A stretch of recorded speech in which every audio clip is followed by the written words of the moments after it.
Hello and welcome to the agno fair. मैं KS Mishra आप सभी का अपने इस चैनल पर स्वागत करता हूं। ध्यान दीजिएगा, आज क्लास जो फाउंडेशन बैच का पार्ट है और जैसा कि हम लोग कैपिटल मार्केट पढ़ रहे थे तो कैपिटल मार्केट में पढ़ते हुए हम लोग हेजिंग पे पढ़ेंगे।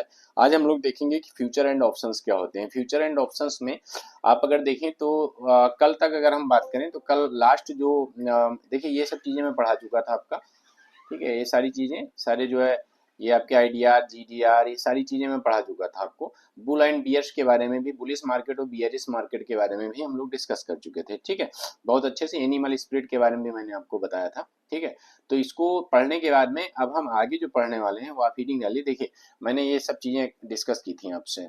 मैंने आपको एडीआर पढ़ाया था, ठीक है, एडीआर पढ़ाया था, जीडीआर, एफसीसीबी, मसाला बॉन्ड, डीमैट अकाउंट, डिपॉजिटरी और स्पेकुलेटर्स, बियर्स एंड बुल्स, इतनी सारी चीजें मैं आपको पढ़ा चुका था। आज हम लोग फ्यूचर एंड ऑप्शंस के बारे में देखेंगे और साथ ही कुछ इंपॉर्टेंट टर्मिनोलॉजी और हैं जिनको हम बात करेंगे। ध्यान दीजिएगा कि बस आज और कल 2 दिन इंडियन फाइनेंशियल मार्केट की क्लास होगी, इसके बाद फिर फॉरेन सेक्टर के बाद में ये फाउंडेशन कोर्स खत्म होगा। फिर जो थोड़े बहुत अलग से रह जाएंगे हमारे जैसे इंटरनेशनल फाइनेंशियल इंस्टीट्यूशन जो आते हैं उनके बारे में भी प्रीलिम्स में अच्छे क्वेश्चन पूछे जाते हैं, उनको मैं पब्लिक क्लास लगा के जो है ऐसे मतलब कई क्लासेज में बीच बीच में मैं आपको कवर करा दूंगा। बट थ्योरी का पार्ट आपका यहाँ कंप्लीट होगा, मतलब नेक्स्ट वीक में कंप्लीट हो जाएगा पूरा, आप ये समझ लीजिएगा। ठीक है, तो जो अपकमिंग वीक है तो अब इसके बाद में मैं आपको बताऊं, अभी आप लिखिए फ्यूचर एंड ऑप्शंस के बारे में, आप हेजिंग की हीटिंग डालिए हेजिंग। ठीक है, तो डिटेल में थोड़ा सा समझने की कोशिश कीजिएगा, बाकी तो सब चलता है। आप लोगों में से जो लोग ट्रेड कर रहे होंगे वो ट्रेड कर रहे होंगे फ्यूचर एंड ऑप्शंस के बारे में बहुत अच्छे से जानते होंगे। देखिए हेजिंग क्या होता है, तो हेजिंग के बारे में आप थोड़ा सा लिख लीजिए। क्या है, एक ऐसा प्रोसेस होता है जहां पर जो मतलब जो बेसिकली जो ट्रेड करने वाले होते हैं, जो वहां पर स्टॉक मार्केट में जो ट्रेड करते हैं, तो ट्रेडिंग करने वाले जो है अपने जो मार्केट रिस्क है, मार्केट रिस्क को कहीं ना कहीं से इस हेजिंग की प्रक्रिया से मिनिमाइज करते हैं। ठीक है, कम करते हैं। ठीक है, तो आप लिख लीजिए कि यह एक प्रोसेस है, यह एक प्रक्रिया है।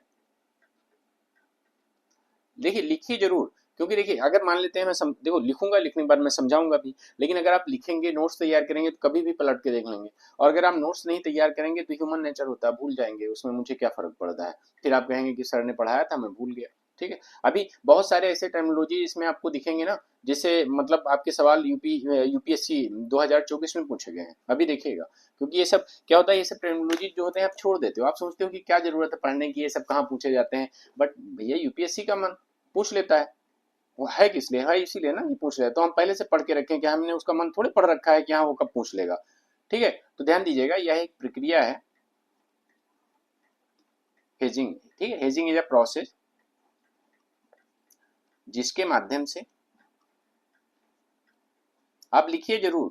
ठीक है, इसीलिए मैं लिखता हूं, मैं चाहूं तो बोल दूं, मैं लिखता इसलिए हूं क्योंकि आपके पास टाइम मिल सके और आप भी लिख सकें। ठीक है, जिसके माध्यम से लोगों द्वारा, अभी समझा भी देंगे हमें कि कैसे काम करता है। ठीक है, लोगों द्वारा बाजार जोखिम यानी मार्केट रिस्क, ठीक है, बाजार जोखिम को समाप्त किया जाता है, कम किया जाता है।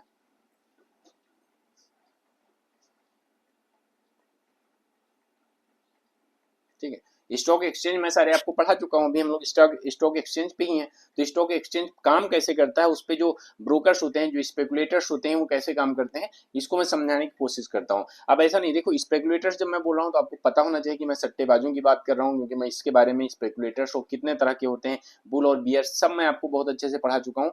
तो आपको ये चीजें पता होनी चाहिए, मतलब ऐसा ना हो कि यहाँ जो है मतलब आपको समझ ना हो। लिखिए इसके लिए दो निम्नलिखित दो ऑप्शंस का प्रयोग किया जाता है, निम्न दो माध्यम का प्रयोग किया जाता है।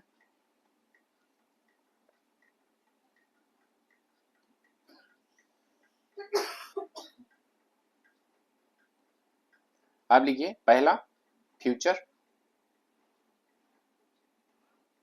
ठीक है, फ्यूचर्स लिख लीजिए, और दूसरा ऑप्शंस। ठीक है, ऑप्शंस। अच्छा ये बताइए, अब इसी को आप जब जाते हैं, जैसे आपने से जो भी ट्रेडिंग करते हैं तो इसको एफ एंड ओ करके लिखा जाता है। ठीक है, future and options F and O करके मिलता है। जब आप किसी भी ऐप जैसे ग्रो है, जीरोधा है, बहुत सारे ट्रेडिंग प्लेटफॉर्म है, तो आप उन पे जाओगे तो जब इसमें आपको ट्रेड करना होगा तो एफ एंड ओ करके लिखा होता है, ये होता है फ्यूचर एंड ऑप्शंस। तो बेसिकली देखिए ऑप्शंस बहुत ज्यादा मतलब डीप हैं और उनको पढ़ने के लिए हमें बहुत ज्यादा समय चाहिए होगा। यूपीएससी का पार्ट भी आपके नहीं है ऑप्शंस, इसलिए हम लोग केवल फ्यूचर्स के बारे में डिस्कस करेंगे, इसके बाद में आगे बढ़ेंगे। ठीक है, क्योंकि ज्यादातर फ्यूचर से ही आप समझ जाएंगे कि हाँ वहां पे ट्रेड कैसे होती है। ठीक, इसको आप वहीं से समझ जाएंगे। ठीक है,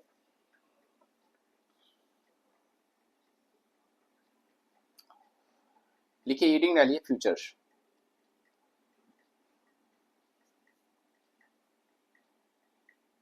एक मिनट, आइए थोड़ा साफ लिखने की कोशिश करते हैं कि आपको समझ में आए। फ्यूचर शीडिंग डालिए।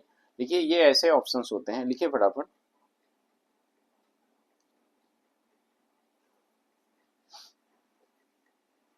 अभी समझा भी दूंगा एग्जांपल से। ये एक ऐसे निजी उपकरण होते हैं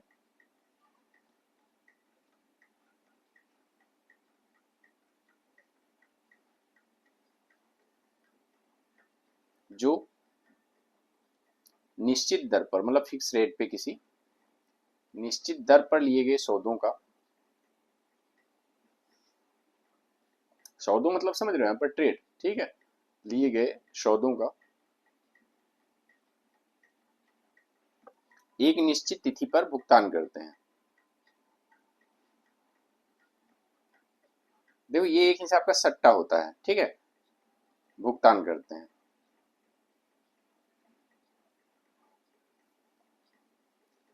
आइए एग्जाम्पल के लिए आपको समझाते हैं, ठीक है, आप एग्जाम्पल के लिए समझने की कोशिश कीजिएगा। यह मतलब एफ एंड ओ, ठीक है, एफ एंड ओ, ठीक है, वायदा कारोबार का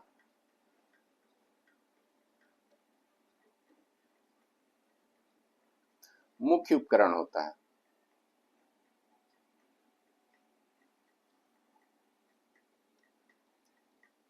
तो जो नहीं करते हैं वो ट्रेडिंग ना करने लगना जाके, ठीक है। अब ध्यान देना, जैसे देखो क्या होता है कि मान लेते हैं कि आपको एफ एंड ओ में ऑप्शंस ये फ्यूचर खरीदना है, ठीक है, तो उसमें दो तरीके से आप करते हैं, एक तो आप बाई कर सकते हैं, ठीक है, और एक तो आप सेल कर सकते हैं। अब ध्यान दीजिएगा बहुत ध्यान से, मार्केट क्लोजिंग का एक टाइम होता है, ठीक, जैसे देखो दो तरह के इसमें होते हैं, एक होता है आपका निफ्टी, निफ्टी 50, और दूसरा होता है बैंक निफ्टी। दो का ही एग्जांपल देता हूं मैं, बाकी बहुत सारे होते हैं, फिन निफ्टी होते हैं, ठीक है, फिर निफ्टी होते हैं, बहुत तरह के होते हैं, ठीक है। तो निफ्टी 50 और बैंक निफ्टी, अब दोनों को मैं एग्जांपल लेता हूं। अब अगर मान लेते हैं सपोज दैट आप 50 स्टॉक खरीदते हैं, ठीक है, और इसमें बैंक निफ्टी में भी आप 50 स्टॉक खरीदते हैं, ठीक है, मान लेते हैं 25 में, इसमें जो लॉट होती है वो भी कम हो गई, 15 की होती है, पहले 25 की होती थी, तो मैं मान लेते हैं कि जैसे 25 की, ऐसे समझ लेना। अब खरीदते हैं, अब इसको ध्यान दीजिएगा कि ये सामान्यतः क्या होता है, जैसे आपने 50 स्टॉक मान लेते खरीदे हैं, तो इसकी जो मार्केट क्लोजिंग होती है, जो मार्केट का सेटलमेंट होता है, वो आपका सामान्यतः क्या होता है, थर्सडे को होता है, ठीक है, कब होता है, थर्सडे को। तो थर्सडे को आपको इसको बेचना पड़ेगा। अगर आप इसको नहीं बेचते हैं, ठीक है, आपका जो भी फायदा नुकसान हुआ होगा, आप इसको नहीं बेचते हैं, तो क्या होगा, जो स्टॉक एक्सचेंज है वो खुद ही इसको बेच देगा और आपके अकाउंट में पैसे क्रेडिट कर देगा, ठीक है। अब ध्यान दीजिएगा, ऐसी बैंक निफ्टी का है, इसका मान लेते हैं वेडनेसडे को क्लोज होता है मार्केट, तो 25 आपने खरीद रखे हैं, आपने भले ही जो है मंडे को खरीदने हैं, ट्यूसडे को खरीदने हैं, बट वो वेडनेसडे को मार्केट क्लोज होने से पहले आपको बेचने हैं। अगर आप नहीं बेचते हैं तो स्टॉक एक्सचेंज क्या करता है, इसको बेच के फंड जो उस समय तक होता है मौजूदा, वो आपके अकाउंट में क्रेडिट कर देता है, ठीक है, ध्यान दीजिएगा, ऐसी ये सीन चलता है। हम मान लेते हैं इसमें बाउंडेशन होती है, इसको ध्यान दीजिएगा कि आपको बेचना ही है। अब मान लेते हैं कि आपने यहाँ पे बेच रखा है, जैसे भाई ये बताओ आप खरीदे हो, तो खरीद तो आप तभी रहे हो ना जब कोई बेच रहा है। भाई मैंने इसमें दोनों का रोल बताया है, एक बुल्स का और बियर्स का। अगर बुल्स और बियर्स किसी की भी एब्सेंस होती है तो क्या होता है, ये मार्केट काम ही नहीं करेगा, क्योंकि भाई जहां खरीदने वाले होंगे वहीं बेचने वाले होंगे, तभी तो कोई खरीदेगा, समझ रहे हो, और खरीदने वाले होंगे तभी आप बेच पाएंगे। तो दोनों के बिना जो है ये चीज पॉसिबल होती नहीं है। और जहां मान लेते हैं कि कोई एक मार्केट है, उस मार्केट में मान लेते हैं कि बियर्स कम है, ठीक है, बियर्स कम है और बुल्स ज्यादा है, तो बुल्स खरीदने का ऑर्डर लगा देते हैं, पता चलता है 48 घंटे तक ऑर्डर पेंडिंग है, एग्जीक्यूट ही नहीं हो पा रहा है, क्योंकि कोई बेचना ही नहीं चाहता, बेचने वाले कम है, ठीक है। तो जितना ज्यादा, मतलब जितना ज्यादा एक समझ लीजिए इक्वल नंबर में बुल्स और बियर्स होंगे, ठीक है, उतना ही आपका ऑर्डर जल्दी जल्दी एग्जीक्यूट होता है, अदरवाइज आपका ऑर्डर पेंडिंग रहता है। क्योंकि देखिए ये क्या है, एक सेकेंडरी मार्केट है, जो स्टॉक एक्सचेंज है क्या है, सेकेंडरी मार्केट है। यहाँ पर एग्जिस्टिंग जो आपके पास शेयर्स होते हैं, इक्विटी होती है, उनकी आप खरीद फरोख्त करते हैं। तो जब लोग बेचने वाले होंगे और खरीदने वाले होंगे तभी आपका काम जल्दी से चल पाएगा। अगर खरीदने वाले कम होंगे तो आप बेच जल्दी नहीं पाएंगे, और अगर बेचने वाले कम होंगे तो आप खरीद जल्दी नहीं पाएंगे। तो दोनों का इक्वल रोल है, दोनों की में से किसी एक की एब्सेंस होना या मतलब कम होना उस मार्केट को डिस्टर्ब करता है। ठीक है, और यही एक वजह होता है, इसी से समझिए कि मान लेते हैं खरीदने वाले ज्यादा है, बेचने वाले कम है, तो ज्यादा लोग खरीद रहे हैं, तो खरीद रहे हैं तो बुल क्या होते हैं, बुल क्या होते हैं, खरीदते हैं, वो फ्यूचर को देख के खरीद रहे हैं, और ऐसे में क्या होता है कि मार्केट ऊपर जाती है, उसको बुलिश मार्केट कहते हैं, जैसे मैंने आपको समझाया। और जैसे जो बियर्स होते हैं वो बेचते हैं, तो वो क्या करते हैं कि वो जब अपनी स्टॉक्स बेचने लगते हैं, तो बेचने की वजह से क्या होता है, मार्केट, उनको लगता है कि हाँ मार्केट जो है डाउन जाने वाली है, तो वो बेचने लगते हैं। ठीक है, तो आपके पास बेचने और खरीदने वाले दोनों के बीच में एक बैलेंस बना रहना चाहिए, तभी ये काम करते हैं। लेकिन ये ध्यान देना, जैसे मान लेते हैं 7 डेज का है, 7 डेज का सामान्यतः टाइम होता है कि हाँ, जो जिसमें सैटरडे संडे ऑफ ही रहती है। ठीक है, तो जो बाकी का टाइम होता है, तो आप ये समझ लीजिए कि जो मार्केट क्लोज होने का टाइम है, जिसका भी बैंक निफ्टी का अलग है, निफ्टी 50 का अलग है, फिर निफ्टी का शायद ट्यूसडे पड़ता है, जो भी है एक बार देख लेना, मैं केवल जो बताना चाह रहा हूँ उसको समझो। ठीक है, तो उसमें क्या होता है, उसमें अगर आपने स्टॉक खरीद रखे हैं फ्यूचर एंड ऑप्शंस में, तो अगर आप बेच देते हैं तो अच्छी बात है, बेचना होता है, बाउंडेशन है कि आपको बेचना है मार्केट क्लोज होने से पहले। अगर आप नहीं बेचते हैं तो उसको स्टॉक एक्सचेंज खुद ही बेच देगा। ठीक है, जो बेसिकली ब्रोकर, जैसे ये ब्रोकर्स होते हैं, स्पेकुलेटर्स होते हैं, जैसे आपका ग्रो हो गया, जीरोधा हो गया, ये सब क्या है, ये सब ब्रोकर्स हैं, ये सब ब्रोकिंग प्लेटफॉर्म है। एंजल ब्रोकिंग आपने सुना होगा, शेर खान सुना होगा, ये सब एंजल ब्रोकिंग, तो इनके माध्यम से आप स्टॉक एक्सचेंज पे ट्रेड करते हैं। ठीक है, तो ये लोग बेच देंगे आपका, और बेच के आपके अकाउंट में पैसा क्रेडिट कर देंगे, जो अपना कमीशन होगा उसको कमीशन को काट के। ठीक, ऐसे फ्यूचर एंड ऑप्शंस एक्चुअल में फ्यूचर काम करता है, ऐसे आप इस तरह की खरीदारी करते हैं। इसमें देखो, इसमें बहुत बड़ा एक मतलब खेल क्या होता है कि देखिए, आपको मार्केट की नॉलेज होनी चाहिए। भाई अगर आपको मार्केट की नॉलेज है तभी आप इस चीज का अंदाजा लगा पाएंगे कि भाई कौन सी मार्केट बढ़ने वाली है। अगर मान लेते हैं आपको अंदाजा है कि आप मार्केट बढ़ने वाली है, तो आप शेयर्स खरीदोगे वहां पे, और अगर आपको लगता है मार्केट गिरने वाली है, तो आप क्या करोगे, आप बेचोगे जो ऑलरेडी खरीदे हुए हैं। ठीक है, तो इसको ध्यान दीजिएगा। तो इस तरह से इनका ध्यान रखिएगा कि फ्यूचर्स एंड ऑप्शंस कैसे काम करते हैं, इनके बारे में कुछ इनकी मुख्य विशेषताएं हैं फ्यूचर एंड ऑप्शंस की, वो लिख लीजिए। पहली चीज, ये इलेक्ट्रॉनिक होते हैं। ठीक है, मैं फ्यूचर्स की बात कर रहा हूँ, फ्यूचर्स ही लिखिए, फ्यूचर्स इलेक्ट्रॉनिक्स होते हैं, हिंदी में ही लिख लीजिए, इलेक्ट्रॉनिक होते हैं। मतलब मैंने इसके बारे में भी पढ़ा है कि पहले जब ये इलेक्ट्रॉनिक नहीं होते थे, तब क्या क्या चैलेंजेस आते थे। आपके पास एक शेयर का पेपर होता था, उस शेयर के पेपर में 100 शेयर आपने खरीदे हैं, एक ही पेपर पे हैं, तो उसमें अगर आपको कुछ शेयर उसमें से बेचने होते थे तो बहुत ज्यादा दिक्कत होती थी। ठीक है, तो मैंने फिलहाल के लिए आपको ये डीमैट अकाउंट जब पढ़ा रहा था, तो डीमैट अकाउंट के क्या क्या बेनिफिट्स हैं उसमें मैंने आपको पढ़ाया था, अच्छे से पढ़ाया था। ठीक है, और दूसरी चीज मैंने जैसा कि अभी आपको बताया कि जो फ्यूचर्स की एक एक्सपायरी डेट होती है, जब भी आप खरीदेंगे तो उसकी एक एक्सपायरी डेट होती है, उस दिन तक आपको उसको बेचना पड़ता है। ठीक है, एक्सपायरी डेट होती है। बाकी जो मैंने पढ़ाया है वही आप लिख लीजिए। यदि कोई व्यक्ति, जैसे मान लेते हैं आप हैं, ठीक है, आप में से कोई भी, यदि कोई व्यक्ति फ्यूचर्स खरीदता है,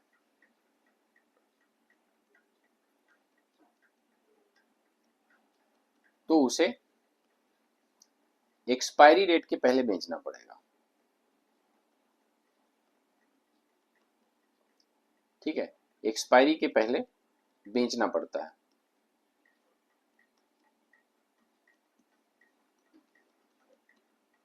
ठीक है, अभी खैर ये फ्यूचर्स के बाद कुछ ऐसा इंटरेस्टिंग आने वाला है कि आपको मजा आएगा, ध्यान दीजिएगा। ठीक है, ठीक है, नेक्स्ट एक और लिख लीजिए। इसी प्रकार यदि कोई व्यक्ति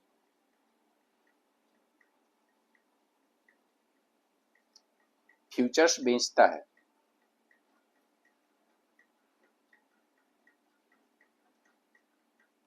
तो उसे एक्सपायरी के पहले खरीदना पड़ता है।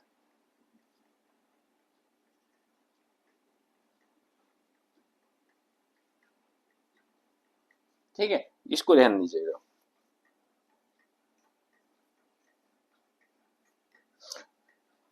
एक ही रिंग डाल लीजिए कि निम्नलिखित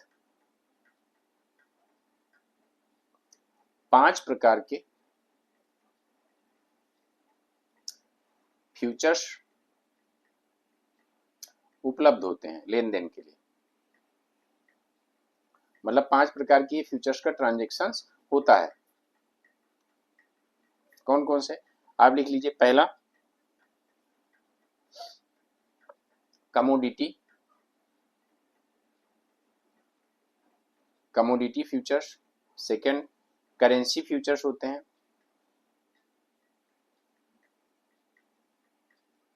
ठीक है, जैसे ऐसे समझ लीजिए आप डॉलर में भी इन्वेस्ट कर सकते हैं यहाँ पे, ठीक है, ट्रेड कर सकते हैं। ठीक है, और भी कई करेंसीज होती हैं उसमें आप ट्रेड कर सकते हैं। इसके अलावा इक्विटी फ्यूचर्स होते हैं। अब ये मत पूछना इक्विटी क्या है, पीछे की क्लासेस देखिए तब हमसे पूछिएगा। ठीक है, इक्विटी और जो भी चीजें हैं वो सभी चीजें तब पूछेगा। चौथा आप लिखिए इंडेक्स फ्यूचर, और पांचवा interest rate future, interest rates future. ठीक है, ये 5 तरह के कुल फ्यूचर होते हैं जिनमें काम किया जाता है, जो वहां पे बेसिकली उपलब्ध होते हैं ट्रेडिंग के लिए। इसको ध्यान रखिएगा। एक चीज मैं आपको बताना चाहूंगा कि इनका सेटलमेंट कैसे होता है। देखिए, जब भी आप यहाँ पे मार्केट में काम करते हैं, ठीक है, ट्रेड करते हैं, तो इसके सेटलमेंट के लिए पहले क्या होता था, T+2 सेटलमेंट चलता था। आप डालिए, ठीक है, T+1 सेटलमेंट यहाँ पे लिखिए, T+1 सेटलमेंट। मैं समझाता हूँ, इससे संबंधित एक बार आपका सवाल आया है। ठीक है, T+1 सेटलमेंट। देखो, T+1 सेटलमेंट का मतलब क्या होता है, अभी भी T+2 भी चल रहा है, वो ऑप्शनल है कि आप कौन सा लेते हैं। जैसे मान लेते हैं कि आपने आज शेयर्स बेचे अपने, ठीक है, तो आज शेयर्स बेचे हैं तो टी मतलब जिस दिन बेचे हैं टुडे, और प्लस एक दिन में जाके वो सेटलमेंट होगा। वो आपके ऑप्शंस बिक जाएंगे लेकिन आपके अकाउंट में वो सेटलमेंट होके एक दिन बाद क्रेडिट होगा। ठीक है, पहले नॉर्मली T+2 चलता था, बट हाँ, जो है इस बाजार को और ज्यादा मतलब आसान बनाने के लिए, इजी बनाने के लिए, यूजर फ्रेंडली बनाने के लिए ये T+1 सेटलमेंट लाया गया। तो पहले जब क्या होता था कि जब आप ऐसे सेटलमेंट आज बेचते थे शेयर, तो 2 दिन बाद मतलब टुडे एंड +2 में जाके आपके सेटलमेंट होता था, आपके अकाउंट में आता था। ठीक है, तो इसको ध्यान दीजिएगा। इसको लिख लीजिए T+1 के बारे में थोड़ा सा लिख लीजिए। लिख लीजिए, इसे जनवरी 2022 में इंट्रोड्यूस किया गया।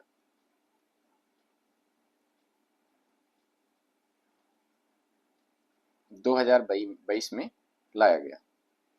ठीक है, ये भी स्टॉक एक्सचेंज से रिलेटेड है, ऐसा ये समझ लीजिएगा। ठीक है, यह इक्विटी के द्वितीयक बाजार यानी सेकेंडरी मार्केट, सेकेंडरी मार्केट के लेन देन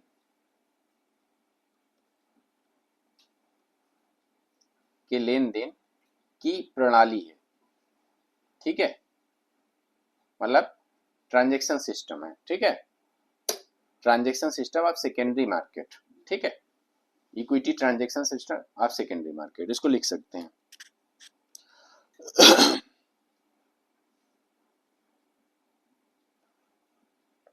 ठीक है, इसमें यदि कोई व्यक्ति इक्विटी बेचता है, मैं इतनी डिटेल में क्यों लिखवा रहा हूँ, इसलिए लिखवा रहा हूँ क्योंकि जब आप दोबारा कभी देखें तो आपको सब समझ में आना चाहिए। ठीक है, इक्विटी बेचता है तो उसका सेटलमेंट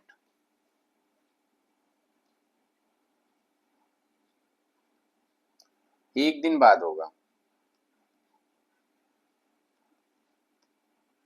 एक दिन बाद होगा। ठीक है, इसी कारण इसे T+1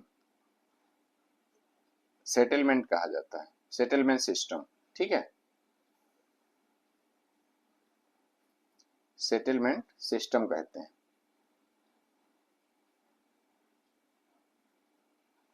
थोड़ा सा स्लो है क्लास, लेकिन ध्यान दीजिएगा क्योंकि अब चूंकि आपको लिखना है और लिखवाना है तो क्लास थोड़ा सा स्लो चलेगी ही। ठीक है, इसमें लिख लीजिए, इसे T+2 सेटलमेंट के स्थान पर लाया गया, लेकिन ये भी ऑप्शनल है। इसे T+2 सेटलमेंट, ठीक है, सेटलमेंट सिस्टम के स्थान पर लाया गया।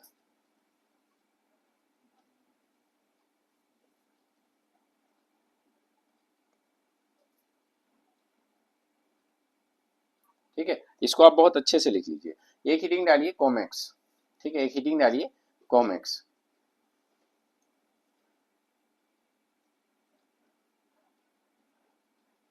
कॉमिक्स, कॉमिक्स ही लिखिएगा। कॉमिक्स का अगर हम फुल फॉर्म लिखना चाहें तो आप लिख सकते हैं इसको कमोडिटी एक्सचेंज। ठीक है, कमोडिटी एक्सचेंज लिख सकते हैं आप इसका फुल फॉर्म। तो इसके बारे में हमें लिखना है, आप लिखिए, नोट करिए।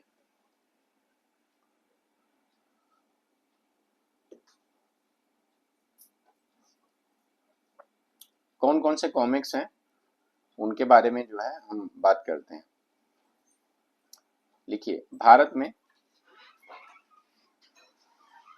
निम्नलिखित, ध्यान से समझिएगा, इनसे सवाल एक बार आया हुआ है। निम्नलिखित कॉमिक्स मतलब कॉमोडिटी एक्सचेंज कार्य कर रहे हैं। ठीक है, कार्य कर रहे हैं। आप लिखिए, पहला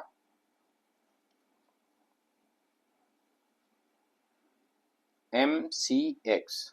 ठीक है, दूसरा लिखिए, अभी हम बता देंगे सब, MCDX। अभी इनका सारा पूरा फुल फॉर्म आपको बता देंगे, पहले आप लिख लीजिए। ठीक है, तीसरा लिखिए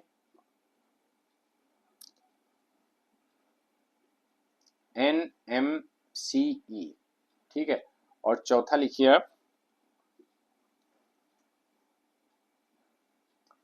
ICEX। ठीक है, अब इनके बारे में इनका पूरा नाम मैं लिखवा दे रहा हूं, ध्यान दीजिएगा।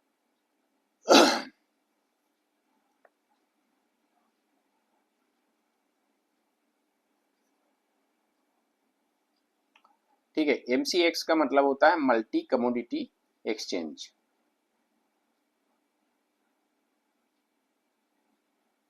मल्टी कमोडिटी एक्सचेंज, एक तो ये एक्सचेंज काम कर रहा है। ठीक है,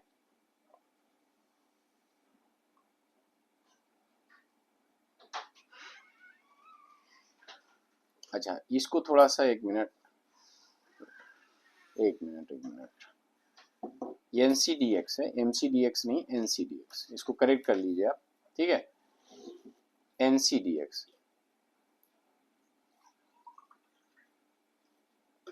इसके बारे में लिखिए नेशनल कमोडिटी, ये सब लिख लीजिए फुल फॉर्म आप थोड़ा सा, जिससे आपको समझ में आ रहा है।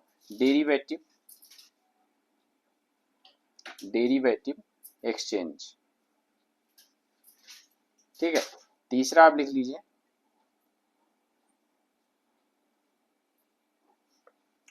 National multi commodity exchange. ठीक है, ध्यान दीजिएगा, इसको लिख लीजिए मर्ज्ड टू, इसको मर्ज कर दिया गया है। ठीक है, मर्ज टू इंडियन कमोडिटी एक्सचेंज।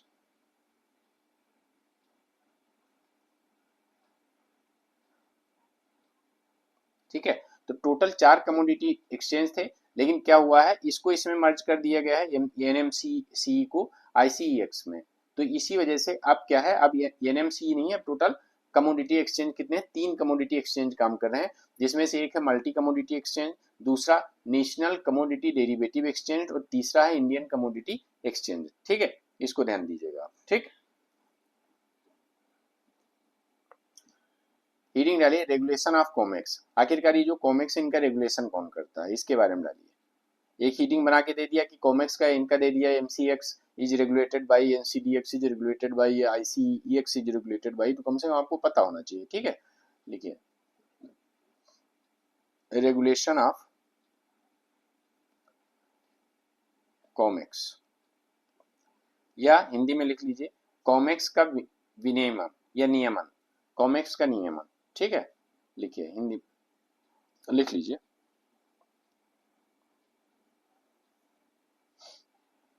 देखिए, वर्ष 2015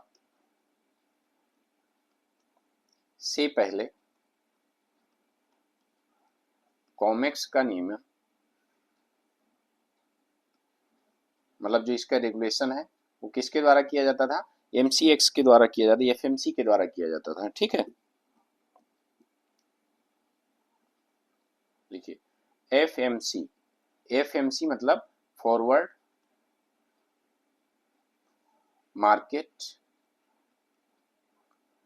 कमीशन, ठीक है, के द्वारा किया जाता था।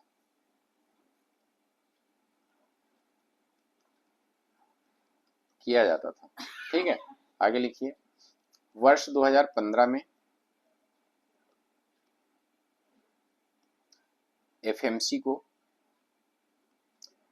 सेबी में मर्ज कर दिया गया।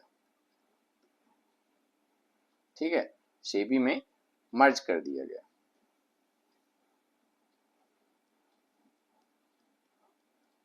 तो इससे आपको क्या पता चला कि वर्ष 2015 के बाद से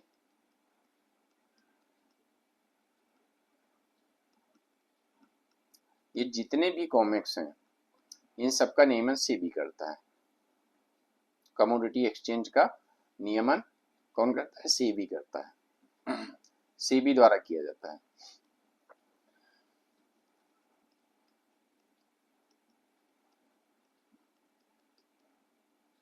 ठीक है, क्योंकि क्या हुआ कि भाई कमोडिटी एक्सचेंज है, अब एक्सचेंज के नियमन के लिए बहुत सारी जो है ऑर्गेनाइजेशन की कोई जरूरत नहीं थी, इसीलिए जो है देखा गया कि एफएमसी उसका नियमन करती है, कॉमेक्स का और सेबी भी करती है, तो ऐसे कोई कॉन्फ्लिक्ट न क्रिएट हो, इस वजह से क्या किया गया, या एफएमसी को सेबी में मर्ज कर दिया गया।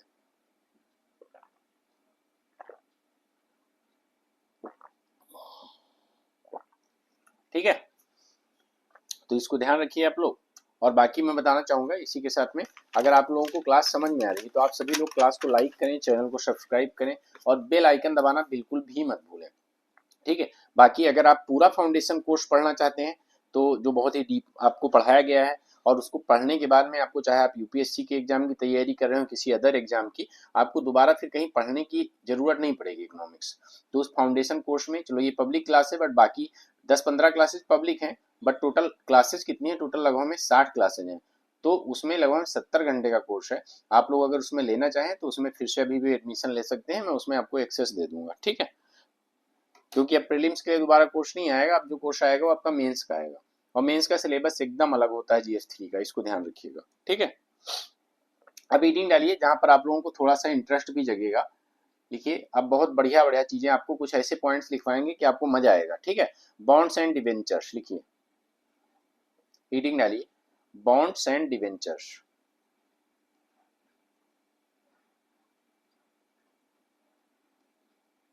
डिवेंचर्स,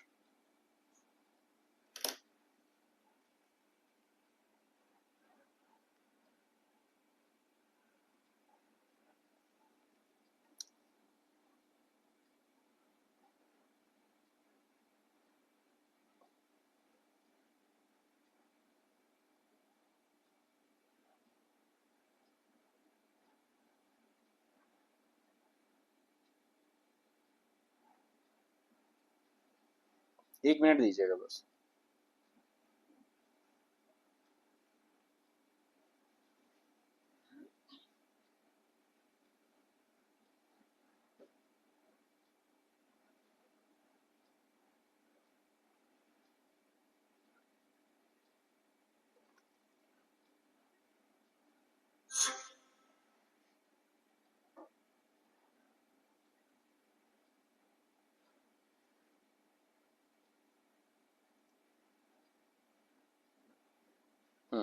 चलिए, बॉन्ड्स एंड डिवेंचर्स लिखिए, इसमें मैं बहुत चीजें आपको बताना चाहता हूँ। देखिए, इसके बारे में थोड़ा सा आप पहले लिख लीजिए, आखिरकार बॉन्ड्स एंड डिवेंचर में कुछ बेसिक अंतर होता है, उसको आप लिख लीजिए। ठीक है, और कुछ समानता भी होती है। बॉन्ड्स एंड डिवेंचर्स दोनों क्या होते हैं? ऋण जुटाने का, या मतलब लोन लेने का एक साधन होते हैं।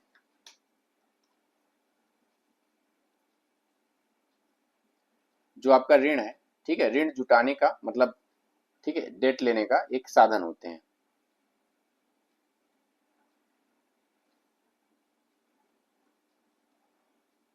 ठीक है, अंतर क्या होता है? ठीक है, अगर मैं अंतर की बात करूं तो ध्यान देना, बॉन्ड्स क्या होते हैं आपके? बॉन्ड्स आपके सिक्योर्ड होते हैं। ठीक है, बॉन्ड्स आपके सिक्योर्ड होते हैं, और जो डिबेंचर्स होते हैं वो अनसिक्योर्ड होते हैं।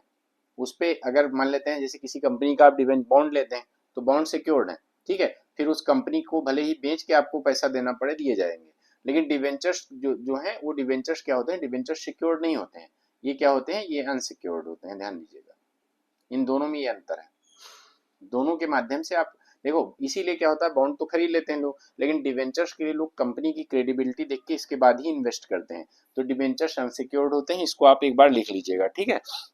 देखिए हीटिंग डालिए, मैंने आपको मसाला बॉन्ड के बारे में पढ़ाया है, ऑलरेडी पढ़ा दिया है, बट उसमें कुछ एक्स्ट्रा पॉइंट्स हैं, तो मुझे लगता है कि आपको मसाला बॉन्ड्स के बारे में लिखवा देना चाहिए, ठीक है। मैं पहले ही लिखवा चुका हूँ, तो वहां पे जो है आप ऐड कर लीजिएगा। मैं सोच रहा हूँ कि कुछ और एक्स्ट्रा पॉइंट्स हैं जो आपसे पूछे जा सकते हैं, क्योंकि मसाला बॉन्ड्स के बारे में आपका यूपीएससी में भी क्वेश्चन पूछा गया है, और मसाला बॉन्ड्स के बारे में आपने पीसीएस ने भी क्वेश्चन पूछा है, ठीक है।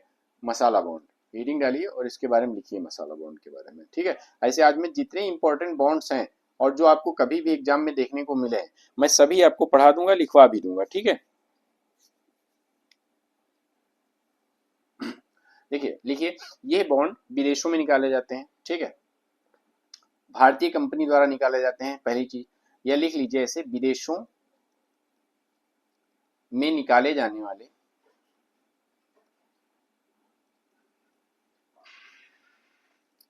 रूपी डिनोमिनेटेड बॉन्ड्स, रूपी डिनोमिनेटेड मतलब रुपए में निकाले जाते हैं, ठीक है, डिनोमिनेटेड बॉन्ड्स को मसाला बॉन्ड्स कहते हैं,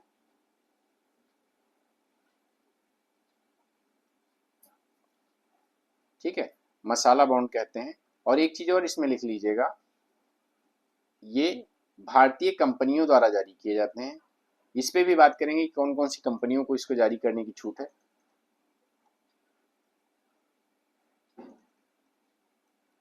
मतलब भारतीय कंपनी द्वारा विदेशों में जारी किए जा रहे हैं, लेकिन किसमें, रूपी डिनोमिनेटेड है, मतलब रुपए में जारी किए जाते हैं, ठीक है। तो ऐसे में क्या होता है, जैसे जो विदेश में जो लोग जो है मसाला बॉन्ड्स में इन्वेस्ट करना चाहेंगे, क्योंकि इंटरेस्ट रेट ठीक होता है, तो इसमें जो मतलब इन्वेस्ट करना चाहेंगे वो क्या करेंगे, ठीक है, आप समझिए, वो क्या करेंगे, वो इसमें, एक मिनट दीजिएगा बस, ठीक है, एक कॉल है।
हाँ, तो आइए बात करते हैं आगे, ठीक है। अब इसमें क्या होता है, अब जैसे विदेश में जिनको भी मसाला बॉन्ड में इन्वेस्ट करना है, तो क्या करेंगे, वो मसाला बॉन्ड में इन्वेस्ट करने के लिए जो है, जो विदेशी मुद्रा है उसको रुपए में कन्वर्ट करेंगे, तो ऐसे में रुपए की डिमांड बढ़ेगी, और रुपए की डिमांड बढ़ेगी तो रुपया मजबूत होगा, मजबूत स्थिति में आएगा, रुपए की वैल्यूएशन होगी, समझ रहे हो बात को, ठीक है। तो ये अच्छे होते हैं इस मामले में, ठीक है। तो ये भारतीय कंपनी द्वारा विदेश में जारी किए जाते हैं, पहली चीज मसाला बॉन्ड, ठीक है।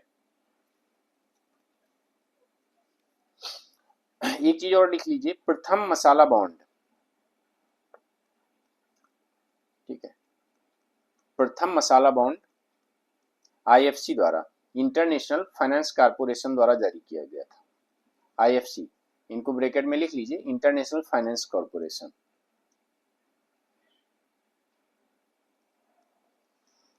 इंटरनेशनल फाइनेंस कॉरपोरेशन,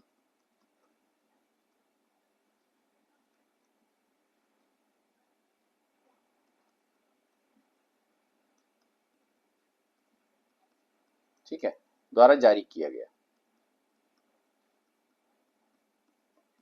तो इसको आप नोट कर लीजिए, और भी इनके बारे में कुछ चीजें मैं लिखवाऊंगा आपको।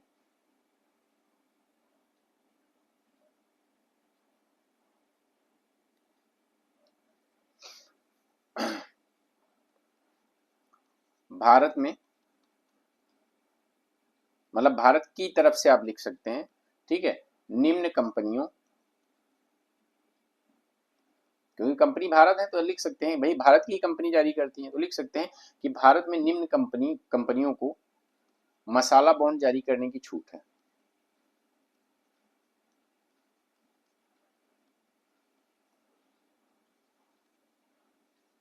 जारी करने की छूट है, ठीक है। पहला, निजी कंपनियां, प्राइवेट कंपनीज, मतलब जो अच्छी कंपनियां हैं, ठीक है, private company. Second, government company, government company इसको जारी कर सकती है, ठीक है।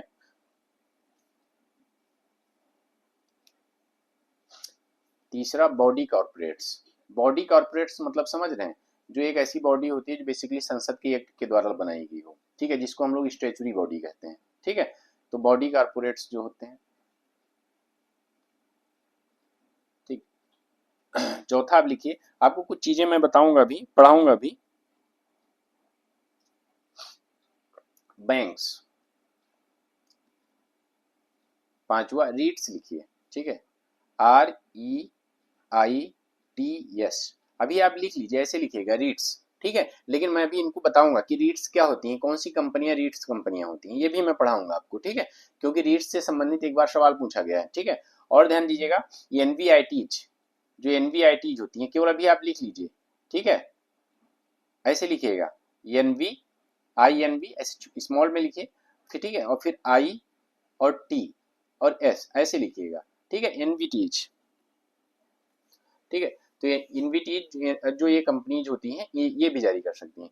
तो ये टोटल ये 6 कंपनियां हैं, इनको छूट होती है इस तरह से, ये मसाला बॉन्ड जारी करती हैं। कौन सी कंपनियां होती हैं, इनके बारे में भी हम बात करेंगे।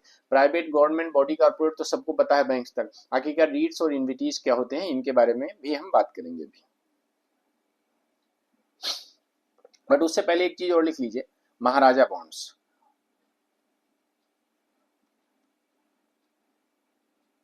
ठीक है। आखिरकार ये महाराजा बॉन्ड क्या होते हैं, ठीक है। देखिए ऐसा होता है, जैसे हमने मसाला बॉन्ड की बात की, तो भारतीय कंपनियां क्या कर रही हैं, विदेशों में जारी कर रही हैं, भी रुपए में जारी कर रही हैं, करेक्ट, जारी कर रही हैं, तो महाराजा बॉन्ड हुए, ठीक है। लिखिए, लेकिन ये महाराजा बॉन्ड्स क्या होते हैं कि बेसिकली जो इंटरनेशनल फाइनेंस कारपोरेशन है वो निकालता है, IFC द्वारा भारत में निकाले जाने वाले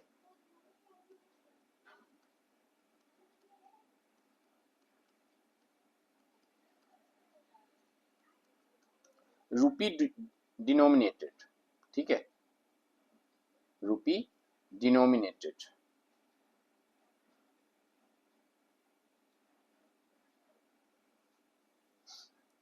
बॉन्ड्स, ठीक है, को महाराजा बॉन्ड्स कहते हैं। इनकी डेफिनेशन आप बस सब लिख लो, महाराजा बॉन्ड्स कहते हैं। जैसे अगर कभी आपके पास आए तो आपको पता हो कि हाँ जो है ये पहली चीज भारत में जारी किए जाएंगे और दूसरी चीज रुपए में ही जारी की। अब ध्यान दीजिएगा, आखिरकार क्या अंतर, देखो ये पहली चीज जिस देश में जारी किए जा रहे हैं उसी की करेंसी में जारी किए जा रहे हैं। मंत्र समझिएगा, मसाला बॉन्ड इसमें क्या अंतर है, जिस देश में जारी किए जा रहे हैं उसी देश की करेंसी में जारी किए जा रहे हैं, और जबकि मसाला बॉन्ड्स कौन से बॉन्ड्स हैं, वो जिस देश में जारी किए जा रहे हैं उस देश की करेंसी में नहीं जारी किए जा रहे हैं, बल्कि उस कंपनी ओरिजिन की करेंसी में जारी किए जा रहे हैं, कंपनी ओरिजिन कंट्री की करेंसी में जारी किए जाते हैं। जैसे हम यूएसए में अगर जारी कर रहे हैं तो हम यूएसए में कौन सा बॉन्ड जारी कर रहे हैं, यूएसए में जारी कर रहे हैं बेसिकली मसाला बॉन्ड, तो रुपए में जारी करेंगे। लेकिन अगर यूएसए में कोई भारतीय कंपनी डॉलर में ही जारी की करती है तो आप समझ लीजिए उस तरह के बॉन्ड्स कैसे हुए, महाराजा बॉन्ड्स। तो IFC द्वारा बेसिकली भारत में निकाले जाने वाले जो रूपी डिनोमिनेटेड बॉन्ड्स होते हैं उनको हम महाराजा बॉन्ड्स कहते हैं, ठीक है, ठीक है। एक और हीटिंग डालिए, ग्रीन बॉन्ड्स। देखिए ग्रीन बॉन्ड्स, ग्रीन बॉन्ड्स, और ग्रीन बॉन्ड्स के अलावा अभी हम लोग और भी चीजें, एक और आता है ग्रीन मसाला बॉन्ड। जो चीजें हम पढ़ने वाले हैं अभी उसको बता रहे हैं पहले, ग्रीन मसाला बॉन्ड्स, ठीक है। ग्रीन मसाला बॉन्ड्स के अलावा हम लोग ब्लू बॉन्ड्स पढ़ेंगे, ठीक है, ब्लू बॉन्ड्स, ठीक है। ब्लू बॉन्ड्स के अलावा हम लोग एक चीज और लिखेंगे, जीरो कूपन बॉन्ड्स, ये सब इन सब पे बताइए, जीरो कूपन बॉन्ड से भी सवाल पूछा गया है कि नहीं पूछा गया? तो ये बताइए, जब मसाला बॉन्ड से पूछ लिया गया, जीरो कूपन बॉन्ड से पूछ लिया गया, तो आप क्या कह सकते हैं कि बाकी से नहीं पूछा गया? इससे भी पूछ लिया गया, ग्रीन बॉन्ड से भी पूछा गया है, ठीक है, मसाला बॉन्ड से भी पूछा गया है, तो इसका आप कोई कह सकते हैं कि ब्लू बॉन्ड से नहीं पूछा जाएगा या ग्रीन मसाला बॉन्ड से नहीं पूछा जाएगा? बिल्कुल पूछा जाएगा, ठीक है। ठीक है, एक और होते हैं बॉन्ड्स, उन पे हम बात करेंगे, परपेचुअल, ठीक है, परपेचुअल बॉन्ड, ठीक है। और इसके अलावा हम बात करेंगे ईटीएफ, ठीक है, ईटीएफ के बारे में डिटेल से पढ़ेंगे हम लोग, क्योंकि अभी ईटीएफ मतलब ध्यान दीजिएगा, ठीक है, इसके ईटीएफ के बारे में इसी बार यूपीएससी 2024 ने सवाल पूछा है, ठीक है। यूपीए जनरली कोई पढ़ाता नहीं है, बट देखो पूछ लिया गया ना ईटीएफ के बारे में, तो हम लोग ईटीएफ के बारे में भी पढ़ेंगे। इसी बार यूपीएससी 2024 में सवाल पूछा गया, आप देखिए ईटीएफ के बारे में सवाल पूछा गया, ठीक है। तो ईटीएफ के बारे में भी सवाल पूछा गया है, ट्रेडेड फंड, ठीक है। और साथ में एक चीज और बताऊंगा आपको कि मैंने आपको पढ़ाया हुआ सीबीएलओ, मैंने इसी में आपको सीबीएलओ पढ़ाया गया है, उससे भी कोलेटरलाइज्ड बोरोइंग लेंडिंग ऑब्लिगेशंस, इससे भी सवाल इस बार यूपीएससी 2024 में पूछा गया है, ठीक है। तो आप देख रहे हैं ऐसे ऐसे सवाल आपके बन जा रहे हैं मेरी क्लास से, जो मतलब कोई पढ़ाता नहीं है आपको, ठीक है। तो अभी ईटीएफ भी आप मेरे से यहाँ पे पढ़ने वाले हैं नेक्स्ट क्लास में, सीबीएलओ आप ऑलरेडी पढ़ चुके हैं मेरे से, ठीक है, और इससे 2024 में क्वेश्चन आया है। तो आप ये सारे जो टर्मिनोलॉजीज हैं ये आप समझ लीजिए कि मतलब हम यहाँ पे मजाक करने के लिए या केवल आपको एंटरटेन करने के लिए क्लासेस नहीं लाते हैं कि हाँ जो आपको जो अच्छा लगे वही पढ़ाएं, हम आपको वो पढ़ाएंगे कि जिनसे सवाल पूछे गए हो, जिनसे पूछे जाने की संभावना है, ठीक है। अगर कोई एक छोटे छोटे पॉइंट्स हैं कभी कभी पूछ लिए जाते हैं और हम उनको स्किप कर देते हैं, वही हमारे जो है नंबर कम करा देते हैं, तो इसको ध्यान दीजिएगा। तो बाकी का जो है करेंगे नेक्स्ट क्लास में करेंगे, और next class Indian financial system की आखिरी क्लास होगी, ठीक है। उसके बाद में हम लोग फॉरेन सेक्टर स्टार्ट करेंगे, ठीक है। चलिए आप सभी लोग क्लास को लाइक करें, चैनल को सब्सक्राइब करें, और किसी भी तरह से जो है कंफ्यूजन के लिए या कुछ भी आप सजेशन करें, कोई भी कंफ्यूजन है, कुछ नहीं समझ में आ रहा, आप कमेंट करें, कमेंट में आपको जवाब दिया जाएगा, ठीक है। Thank you very much.